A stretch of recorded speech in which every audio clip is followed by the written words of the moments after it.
మేము ఒక టెంపుల్లో దొంగతనం చేసే అఫెండర్ ఎవరైతే ఉన్నారో దండురాజు అని చెప్పేసి దండు రవి గొల్లపల్లి ఇక్కడ గ్రామంలో ఉంటాడు. ఇతను మీ అందరికి తెలిసిందే, ఇక్కడ మన తాళ్ల మల్లన్న గుడి మీ అందరికి తెలిసిందే. ఇక్కడ ఈ మధ్యనే ఉత్సవాలు జరిగిన 4వ తారీఖు నాడు వాటి ఉత్సవాలు జరిగినాయి.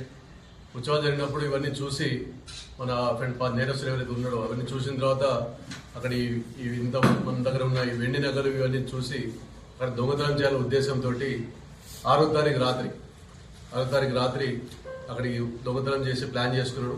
ఈ ప్లాన్లో భాగంగా రామచంద్రాపురం పోలీస్ స్టేషన్లో ఒక బాంబే కాలనీ, మీకు అందరూ తెలిసిందే, బాంబే కాలనీలో ఒక స్కూటీ యాక్టివా బండిని దొంగతనం చేసినాడు. ఆ బండి దొంగతనం చేసి తీసుకొచ్చి ఇక్కడ మన గుడిలో 6వ తారీఖు నాడు రాత్రి ఈ వెండి నగలు అవన్నీ కూడా దొంగిలించడం జరిగింది. అది దానిలో దొంగిలించిన తర్వాత దాన్ని అమ్మే భాగంలో ఈరోజు అతను అమ్మడానికి పోతున్నప్పుడుగా మన వాళ్ళు ఈ లోపల మన 6వ తారీఖు మనం దాంట్లో మన క్రైమ్ స్టాఫ్ అందరు కూడా దాని మీద పనిచేయడం జరుగుతూ ఉంది. దాంట్లో ఉన్న క్లూస్, మనకు లభించిన క్లూస్ ఆధారంగా ఇతనికి అక్కడ వచ్చే అవకాశం ఉంది. పాత నేరస్తులు మనం వెరిఫై చేస్తూ ఉంటే ఈ నేరస్తులు ఎవరైతే ఉన్నాడో ఇక్కడ మనకి మార్కెట్లో తారసపడడం జరిగింది. అతను వెహికల్ చెక్ చేసి వెహికల్ డిక్కీలో కొన్ని మనకు ఆవడానికి కనిపించిన తర్వాత వాటిని అతన్ని ప్రశ్నించగా అతను ఏమని చెప్పినట్టే మల్లన్న గుళ్ళో నేనే చేసాను ఒప్పుకోవడం జరిగింది. యాస్టేజ్ గా మనకి ఏవైతే ఆర్టికల్స్ పోయినాయో అక్కడ గుళ్ళో ఏవైతే వెండి సామాన్ పోయిందో అతని మొత్తం కూడా అతని ఇంట్లో కొంత ఉండింది, అవి కూడా రికవరీ చేయడం జరిగింది. ఒక్క వస్తువు కూడా మిగిలినప్పుడు అన్ని వస్తువులు మనం రికవరీ చేయడం జరిగింది. దీన్ని ఇప్పుడు ఇతన్ని కోర్టులో మనం ప్రవేశపెట్టడం జరిగింది. ఇతని మీద 30 కేసులు ఇంతకుముందు ఆల్రెడీ రిజిస్టర్డ్ ఉన్నాయి, పాత కేసులు. ఇటువంటి దొంగతనం ఇంకా ఇతని ఇంట్రాగేట్ చేస్తే మాకు ఇంకో 2-3 కేసులు చెప్తున్నాడు. అవి కూడా మేము వెరిఫై చేసి పోలీస్ కస్టడీ తీసుకుని మిగతా దీన్ని నేరాలు కూడా చూడడం జరుగుతుంది. ఇది మీ దృష్టికి అంటే ఇది దొంగతనం, గుళ్ళో దొంగతనం అని చాలా సెంటిమెంటల్ వాల్యూ ఉండేది అంశం ఇది. మనకి ఈ జాతర చాలా పెద్ద జాతర, మీ అందరికి తెలిసిందే.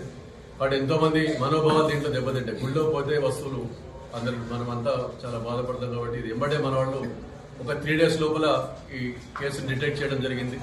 టీం మన డిఏ గారు రాజు, అలాగే ఆసిఫ్, అలాగే మిగతా క్రైమ్ సిబ్బంది ఎవరైతే ఉన్నారో మన Surender, Nagaraj, Anjaiah, Sukesh, Balaraj, head constable, ASI Raju, వీళ్ళందరూ కూడా క్రైమ్ టీం బాగా 3 రోజులు బాగా దీని మీద వర్కౌట్ చేసి దీన్ని ఛేదించడం జరిగింది. ఇతని మీద 30 కేసులు ఉన్నాయని కాదు, పాత కేసులు 30 కేసులు ఉన్నాయి. ఏ కేసు మన ఆర్సీపురం, చేవెళ్ల, పటాన్ చెరువు, పద్నూర 9 కిలోల వెండి. ఇప్పుడు కిలో మార్కెట్లో 2 లక్షల రూపాయలు, 6 కిలో అంటే 12 లక్షలు, దాదాపు 10 లక్షల వర్త్ ఉంటుంది.